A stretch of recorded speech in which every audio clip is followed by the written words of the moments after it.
Hello and welcome. My name is Liz, and this channel, the Greenockian, is all about stories from the local history of Greenock and Port Glasgow.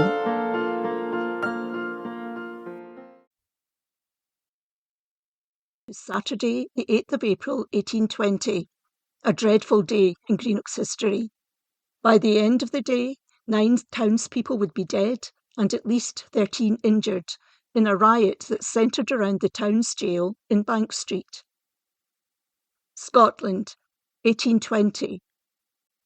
Economic downturn after the Napoleonic Wars had led to higher prices and a lot of unemployment. There was general unrest among workers and attempts to achieve political reform. Artisan workers, including weavers, were particularly active, calling for strikes across central Scotland, especially in Paisley and Glasgow. Bands of radicals rallied, and there were many skirmishes with the armed forces who had been called out to deal with the threat. Many of those involved, including ringleaders, were arrested and jailed. After the unrest, as a newspaper reported, quote, "The jails in Glasgow and Paisley were full of miserable, half-starving creatures who, because they shouted the word reform, were formally arraigned before courts of justiciary and tried for their lives on charges of high treason." Unquote. A troop of Port Glasgow volunteers had been called to duty at Paisley to help out the regular troops, under the command of Sir Thomas Bradford, Commander-in-Chief for Scotland at the time. They were engaged in controlling the unrest which had taken place there. After a week, once things had calmed down, they were ready to return to their homes and families in Port Glasgow. The jail at Paisley was full, and it was decided to transfer prisoners to Greenock Jail, which was not full at the time. The Port Glasgow volunteers were asked, since they were going to Port Glasgow anyway, if they would escort the prisoners to Greenock. The troop set off on foot from Paisley with the prisoners. At Bishopton, where they stopped for refreshment, they acquired a cart in which the prisoners and guard were placed, and continued on to Port Glasgow and then Greenock. What happened next? Well, like today, news reports vary on that, depending on the political position of the publication. It seemed that, unfortunately, rumours about the transfer of prisoners from Paisley had reached the street around the Bridewell or jail on the west side of Bank Street. Also in the crowd were reported to have been friends of the prisoners, who had also made their way to Greenock when news of the transfer had been reported. Some people began collecting in Cathcart Square and Cathcart Street to watch the arrival of the radical prisoners. Some boys got onto the railings in front of the mid-parish church, and many also gathered on the hill, Bank Brae, behind the jail. Soon the sound of fife and drum was heard in the distance as the 5 radical prisoners arrived in a cart with their volunteer escort. The crowd at the square got larger as the troop approached. Once at the jail, a party of volunteers escorted the prisoners inside and handed them over to the magistrates, while the others guarded the gate. Stones were thrown from the higher ground around the jail. Expecting to march quickly home to Port Glasgow, the volunteers lined up, but were being pressed in by the mob. They proceeded to march along Cathcart Street, followed by the mob, throwing stones and bottles. Several of the volunteers were hurt. When almost opposite the Tontine Inn, to try and warn the mob off, the volunteers fired some shots in the air in order to intimidate the crowd. It was reported that they were loaded with blank cartridges as, quote, "No one was hurt, nor was the whizzing of balls heard," unquote. This had the opposite effect from what was intended and made the crowd even angrier. More and more people gathered, throwing stones and bottles at the volunteers. Again, some of the volunteers were injured. It was reported that it was an Englishman who was continually inciting the crowd to attack the volunteers, until an officer in charge, quote, "sharply lowered his piece from his shoulder cocked the trigger, presented, and fired, unquote. Again, we have the sensational report, quote, "It was the work of a moment. The report of the shot was scarcely heard in the noise. The ball entered the man's breast. A gush of blood was vomited from his mouth, which he looked at stupidly for an instant on his hands, which it stained, apparently unconscious of what it was, and fell back, dead, in the arms of those about him."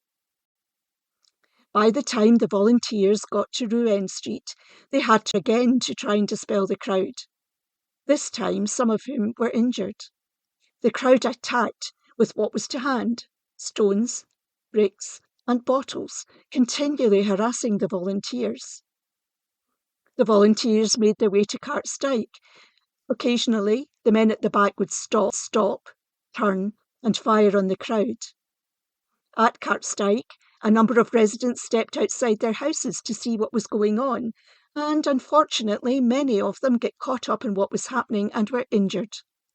It was reported that bullet marks on the walls and windows of the houses were visible for years after the events. When they got as far as Gardeville Park, a rumour went around that more militia were being sent from Paisley and Glasgow to Port Glasgow to help the local volunteers. At this, the crowd dispersed. Along the way, dead and injured were gathered up, and the crowd returned to Cathcart Square, by this time joined by many who had been at work earlier in the day. Here the mob were intent on releasing the prisoners. Many gathered at the gates of the jail and tried to force it open. One of Greenock's magistrates, John Dennison, addressed them from on top of the wall of the jail, asking them to stop what they were doing. The crowd answered that they would not leave until the prisoners were released. The gates of the jail were battered down, and the crowd entered the courtyard where the jailer and magistrates remonstrated with them. To no avail. They broke down the prison door, and the prisoners were taken from the jail on the shoulders of the mob and passed over the heads of the crowd to their freedom. After that, the crowd seemed to have dispersed. It was reported that by 10 o'clock that evening, the streets of Greenock were quiet, as if nothing extraordinary had happened. In fact, it was said that they were even quieter than a normal Saturday night. At the east end of the town, the Port Glasgow volunteers, fearing reprisals for their part in events, according to one report, had barricaded the bridge at the west end of Port Glasgow to prevent an attack from the Greenock mob, whom they feared would return, unquote. However, all remained quiet. Later that evening, a proclamation by the magistrates of Greenock, Sheriff of Renfrewshire, and Justices of the Peace was issued. It stated, "Whereas, in consequence of the outrageous assault made this evening on the prison of Greenock, and the rescue therefrom of 5 prisoners confined on a charge of high treason, the magistrates have deemed it their duty to call in a strong military force for the security of the inhabitants, to avoid all breaches of the peace and all molestations or insult of the military, who have positive orders from the highest civil authority in Scotland to act instantly in self-defence in case of receiving personal insult. All persons, therefore, who presume to molest the military have themselves alone to blame for the consequences that may ensue. A reward of 50 guineas is hereby offered by the magistrates of Greenock to any person who will give such information as will lead to the conviction of the persons guilty of the aforesaid assault and rescue. Issued at the Council Chambers, Greenock, 8th April 1820. A list of the dead and wounded appeared in the Glasgow Herald. Adam Selfane, 48, wound under the groin, dead. Archibald Drummond, 50, shot through the cheek, dead. James Kerr, 17, shot through the belly, dead. John McWhinney, 65, shot through shoulder and chest, dead. Hugh Patterson, 14, shot through the leg amputated. John Patrick, 30, shot through the thigh, doing well.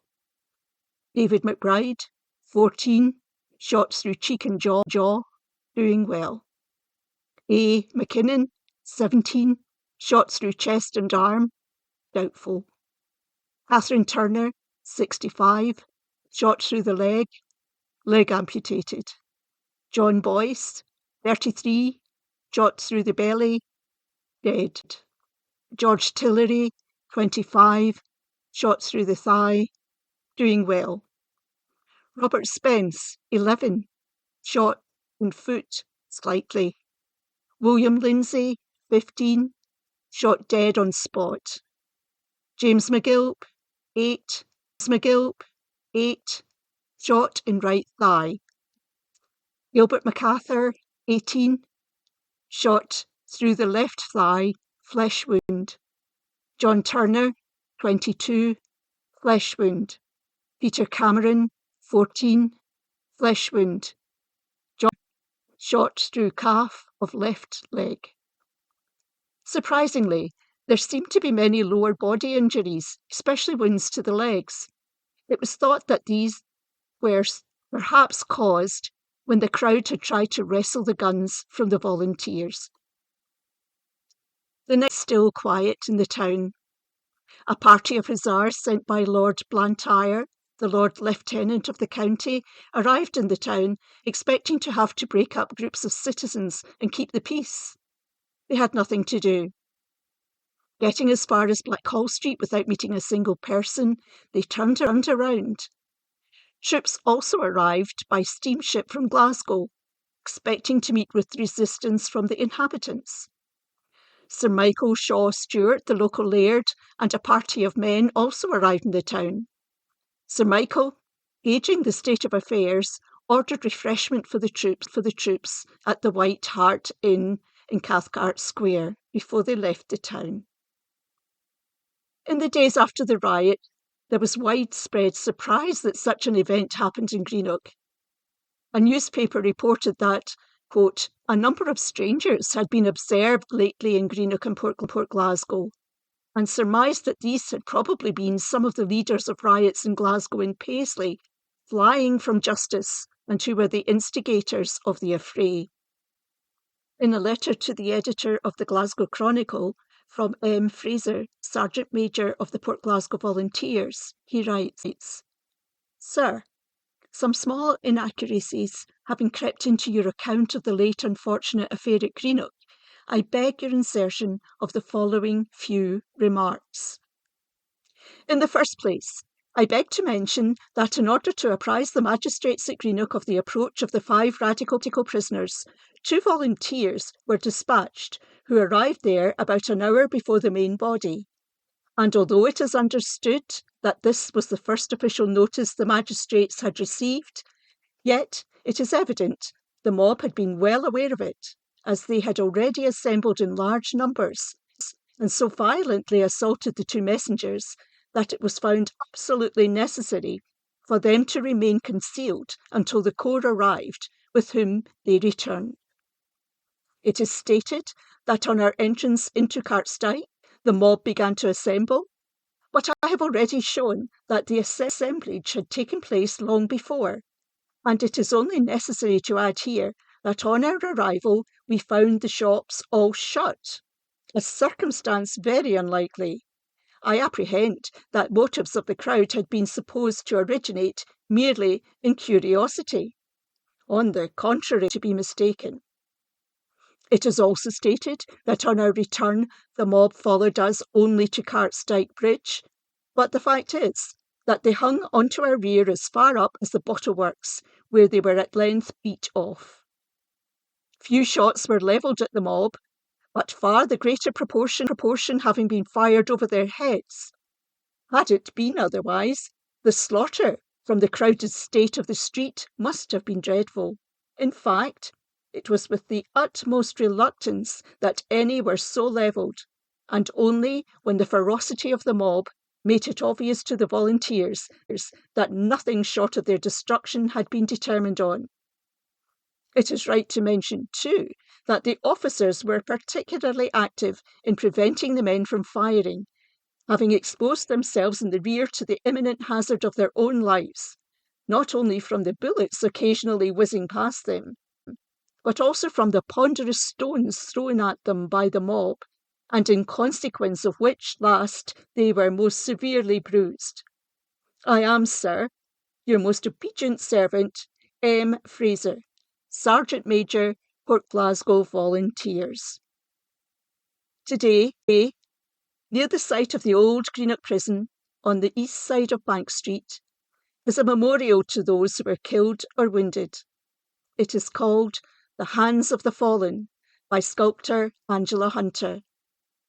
The wording on the memorial plaque reads, Radical War Memorial, in memory of those wounded and killed on the 8th of April 1820, during a protest against the imprisonment of those who led the campaign for better social and economic conditions in a period of insurrection known as the Radical War. 8 died, the youngest of whom was 8 years old, and the oldest 65. Further up Bank Street, the names of the fallen are marked on a wall. None of the escaped prisoners were ever caught. It was a dreadful day in Greenock's history, which will never be forgotten. Thank you for listening. For more information about Inverclyde's history, then please check out the Greenockian Blog at www.thegreenockspot.com. Thank you.